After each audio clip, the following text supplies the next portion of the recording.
Assalamualaikum warahmatullahi wabarakatuh. Ini pertemuan pertama kali kita. Perkenalkan, nama saya Widi Setiawan.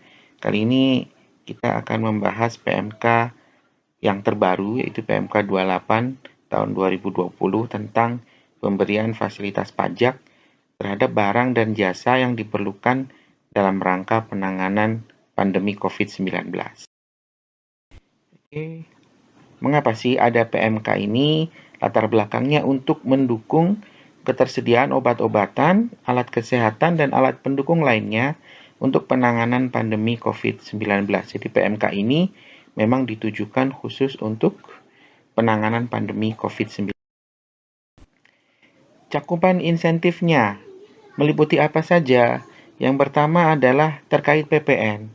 Yang kedua adalah PPH. PPH-nya ini apa saja? Yang pertama, PPH pasal 22 biasa kepada bendahara dan sebagainya. Yang kedua adalah PPH 22 impor. Baik, selanjutnya adalah PPH pasal 21, yang terakhir adalah PPH pasal 23. Yang pertama, harus kita pahami bahwa periode insentif ini berlaku untuk masa pajak April 2020 sampai dengan September 2020. Jadi hanya berlaku 6 bulan atau 6 masa pajak. Terus yang harus kita pahami lagi adalah mengenai laporan realisasi. Jadi para pihak yang sudah memanfaatkan insentif ini harus menyampaikan laporan realisasi untuk keperluan pertanggungjawaban anggaran. Seperti kita tahu bahwa kalau tidak ada insentif, harusnya ada pemasukan pajak yang masuk ke kas negara. Tetapi karena ada insentif sesuai PMK 28 2020 ini, ada penerimaan yang tidak masuk, tidak jadi masuk ke kas negara. Untuk itu, para pemakai insentif harus menyampaikan laporan realisasi dalam rangka keperluan pertanggungjawaban anggaran negara. Nah, laporan realisasi ini dibuat 2 kali, yaitu 3 bulan, 3 bulan. Untuk April sampai dengan Juni 2020, disampaikan maksimal 20 Juli 2020. Sementara untuk Juli 2020 sampai dengan September 2020 disampaikan maksimal 20 Oktober 2020.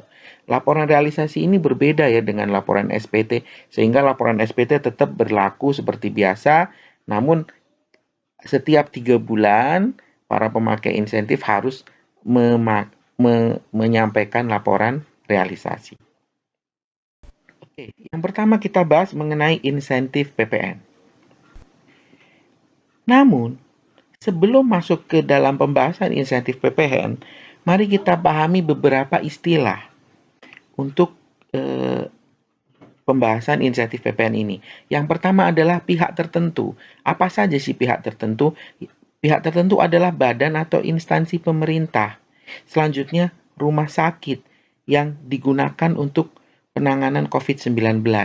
Yang ketiga adalah pihak lain. Pihak lain itu apa sih? Pihak lain adalah pihak yang ditunjuk oleh pihak tertentu untuk membantu penanganan pandemi COVID-19. Nah, selain itu, ada satu istilah lain, yaitu pihak ketiga.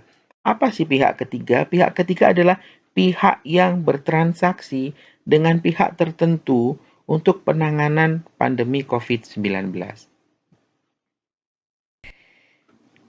Lalu, kita harus paham juga makna BKP atau barang kena pajak yang dimaksudkan dalam PMK ini, yaitu BKP yang dimaksud di PMK ini adalah hanya terkait item yang ada di slide ini. Yang pertama obat-obatan, yang kedua vaksin, yang ketiga peralatan laboratorium, lalu selanjutnya peralatan pendeteksi, selanjutnya adalah peralatan pelindung diri, selanjutnya adalah peralatan untuk perawatan pasien, dan peralatan pendukung lainnya khusus untuk penanganan COVID-19.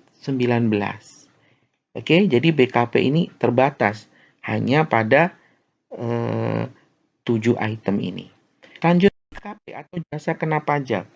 Jasa kena pajak adalah terkait dengan jasa konstruksi, jasa konsultasi, teknik dan manajemen, jasa persewaan, dan jasa pendukung lainnya yang dinyatakan untuk keperluan penanganan pandemi COVID-19. Oke, lalu apa saja sih yang mendapat insentif? Insentif diperoleh ketika pihak tertentu memperoleh BKP dan JKP di dalam daerah pabean. Itu yang pertama. Jadi perolehan BKP dan JKP oleh pihak tertentu ya di dalam daerah pabean. Tentu yang menyerahkan BKP dan JKP-nya adalah PKP ya, pengusaha kena pajak. Lalu ketika pihak tertentu ini memanfaatkan JKP dari luar daerah pabean di dalam daerah pabean, atau kita boleh simpelkan dengan impor JKP, tapi memang istilah di undang-undang adalah pemanfaatan JKP dari luar daerah pabean di dalam daerah pabean. Nah, yang ketiga adalah impor BKP. Kalau impor BKP atau impor barang kena pajak yang tadi ada daftarnya, itu tentu melalui bea dan cukai ya. Ada proses di kepabeanan di sini, ada proses kepabeanan. Nah, yang keempat adalah impor barang untuk kegiatan pemanfaatan JKP. Tadi kan kita membahas JKP, contoh ada jasa konstruksi. Nah, ketika memanfaatkan jasa konstruksi itu kan butuh barang ya yang mungkin dia diperoleh dari luar negeri, sehingga untuk impor barang tersebut ya mendapat insentif PPN sesuai dengan PMK 28 2020 ini. Nah, apa saja sih insentifnya? Untuk perolehan BKP dan JKP di dalam daerah pabean, PPN-nya ditanggung pemerintah atau DTP. Ya, untuk impor, PPN-nya tidak dipungut. Dan untuk pemanfaatan JKP dari luar daerah pabean, PPN-nya ditanggung pemerintah. Saya berikan ada dua huruf A dan B. Kita akan bahas A terkait perolehan BKP dan JKP di dalam daerah pabean, dan B pemanfaatan JKP dari luar daerah pabean. Ketika pihak tertentu melakukan perolehan BKP atau JKP di dalam daerah pabean, maka kewajiban PKP atau pengusaha kena pajak yang menyerahkan barang kena pajak atau jasa kena pajak tadi, itu pertama adalah membuat faktur. Tetap seperti biasa harus membuat faktur. Nah, di sini ada kewajiban tambahan, yaitu membuat kode billing senilai PPN yang terutang di faktur tersebut. Dan faktur dan kode billingnya harus diberi keterangan PPN ditanggung pemerintah X PMK nomor 28 garis miring PMK.03 garis miring 2020. Yang kedua adalah membuat laporan realisasi. Ini formatnya sesuai dengan lampiran A1 ya di PMK 28. Jadi kita lihat di PMK di bagian lampiran ada lampiran A1. Nah, itulah format laporan realisasi yang harus dibuat oleh PKP tadi. Nah, kewajiban pihak tertentu yang melakukan impor JKP atau bahasa resminya adalah pemanfaatan JKP dari luar daerah pabean di dalam daerah pabean adalah membuat kode billing senilai PPN yang seharusnya dibayar. Dan kode billing itu setelah dibuat diberi keterangan PPN ditanggung pemerintah X PMK nomor 28 garis miring PMK.03 garis miring 2020. Selain itu, membuat laporan realisasi PPN ditanggung pemerintah sesuai lampiran A2. Jadi ini formatnya adalah di lampiran A2. Tentu kalau membuat kode billing, ya hanya membuat kode billing saja, tidak perlu membayar, karena ini kan kita mendapat insentif. Selanjutnya adalah insentif PPh pasal 22.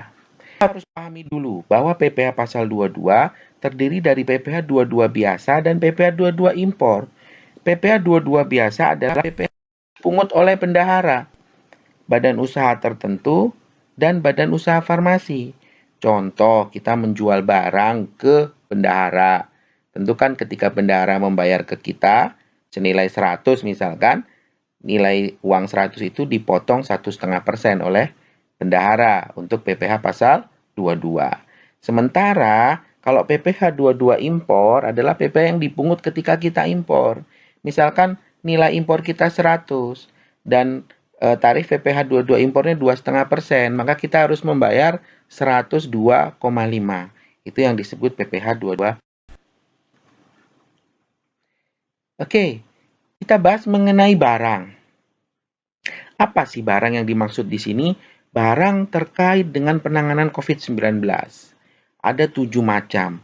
Itu obat-obatan, vaksin, peralatan lab, peralatan pendeteksi, pelindung diri, peralatan untuk perawatan pasien, dan peralatan pendukung lainnya.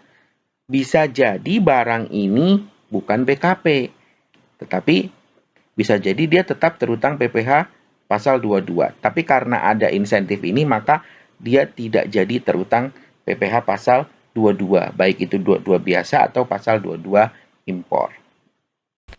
Oke, bagaimana sih cakupan insentifnya?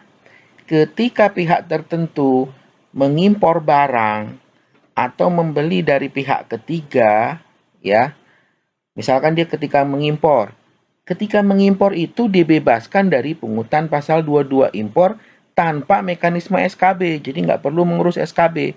Misalkan mengimpor APD, atau mengimpor masker, atau mengimpor obat, atau mengimpor vaksin, langsung mengimpor, dan itu dibebaskan dari 22 impor. Tidak perlu mengurus SKB. Tetapi ketika membeli dari pihak ketiga, itu dibebaskan dari kewajiban pungutan PPh pasal 22, tapi dengan mekanisme SKB. Ya. Selanjutnya,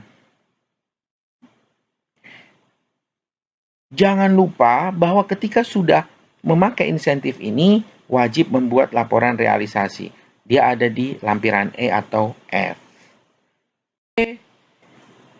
Pihak ketiga.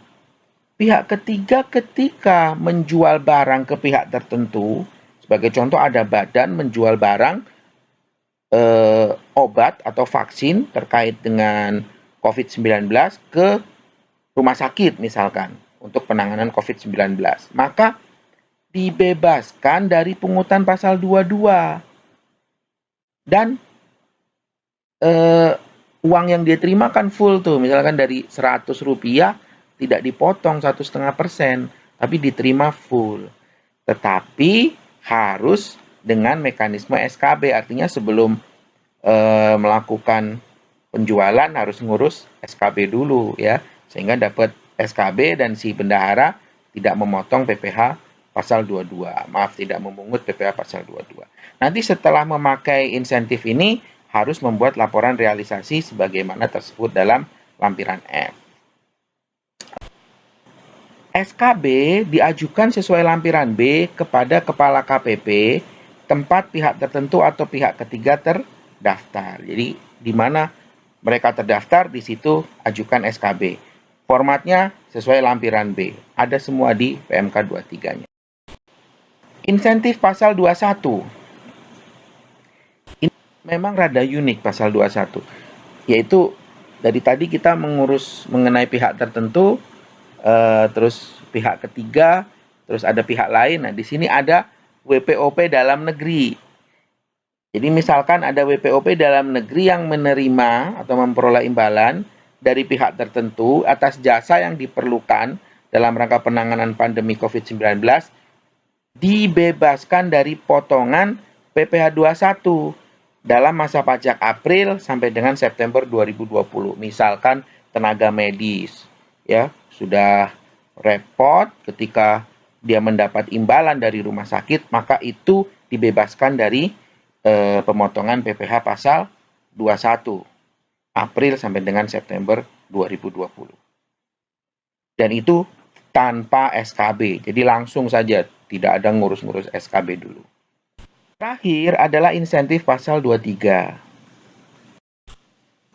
Nah, mirip dengan pasal 21 tadi, Cuman ini si pemberi jasanya adalah WP Badan Dalam Negeri ya dan BUT ketika memperoleh imbalan dari pihak tertentu atas jasa yang diberikan dalam rangka penanganan pandemi COVID-19 dibebaskan dari potongan PPh pasal 23 masa pajak April sampai dengan September 2020 tapi dengan SKB. Bagaimana cara ngurus SKB-nya? SKB diajukan, formatnya lampiran B, ke KPP tempat SPT tahunan PPh disampaikan. Jadi misalkan ada cabang yang melakukan penyerahan jasa, nggak pengen dipotong pasal 23, ya, maka pusatnya yang meminta SKB. Lalu cabang itu memakai SKB yang sudah diajukan oleh WP pusatnya. Oke, dan endingnya harus tetap membuat laporan realisasi sebagaimana tersebut dalam lampiran G. Baik, ini yang bisa saya sampaikan. Silakan ajukan di komentar. Mohon maaf atas segala kesalahan. Wassalamualaikum warahmatullahi wabarakatuh.